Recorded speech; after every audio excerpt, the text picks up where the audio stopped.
Assalamualaikum warahmatullahi wabarakatuh. Perkenalkan, nama saya Adinda Rizka Safitri, absen 01 dari kelas 12 MIPA 3. Pada kesempatan kali ini, saya akan membahas mengenai dinamika persatuan dan kesatuan dalam konteks Negara Kesatuan Republik Indonesia.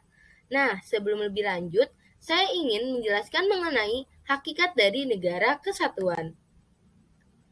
Secara konsep, hakikat negara kesatuan atau biasa disebut dengan unitarisme merupakan negara tunggal yang monosentris atau berpusat pada satu titik, yang artinya hanya terdiri dari satu negara, satu pemerintahan, satu kepala daerah, dan satu badan legislatif yang berlaku bagi seluruh wilayah negara.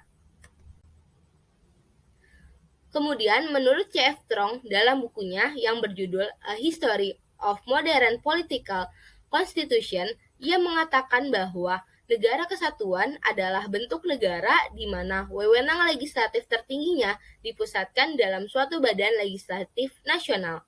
Selanjutnya, ia juga mengatakan bahwa kekuasaan negara kesatuan dipegang oleh pemerintahan pusat. Dan pemerintah pusat dapat menyerahkan sebagian kekuasaannya kepada daerah berdasarkan hak otonomi. Tetapi pada tahap terakhir, kekuasaan tetap berada di tangan pemerintah pusat. Selanjutnya, saya akan membahas mengenai macam-macam sistem negara kesatuan. Jadi, sistem negara kesatuan sendiri terdiri dari sentralisasi dan desentralisasi. Yang pertama yaitu sentralisasi. Sentralisasi merupakan sistem negara kesatuan yang di mana negara tersebut menjalankan perintah-perintah dan peraturan-peraturan dari pemerintah pusat.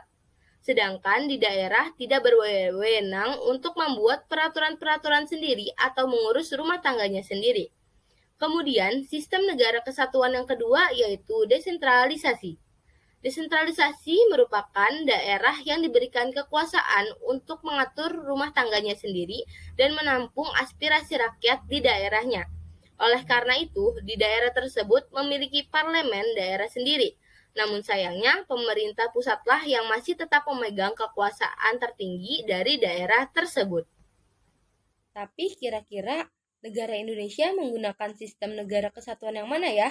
Apakah sentralisasi atau desentralisasi?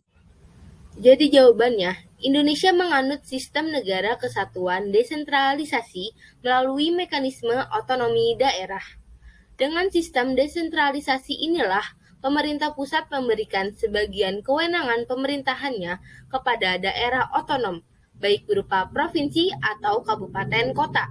Akan tetapi, tetap memiliki batasan kewenangan yang diberikan kepada daerah otonom tersebut, yaitu tidak adanya kewenangan dalam bidang politik luar negeri, agama, justisi, pertahanan dan keamanan, moneter, serta fiskal nasional.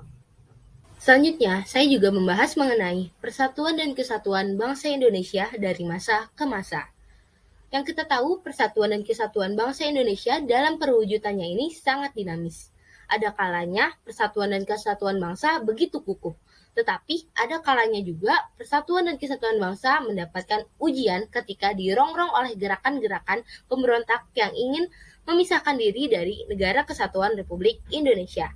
Dari sinilah muncul banyak dampak-dampak yang merugikan bagi bangsa kita sendiri, seperti perpecahan di kalangan masyarakat, banyaknya korban jiwa, dan banyaknya kerusakan di mana-mana.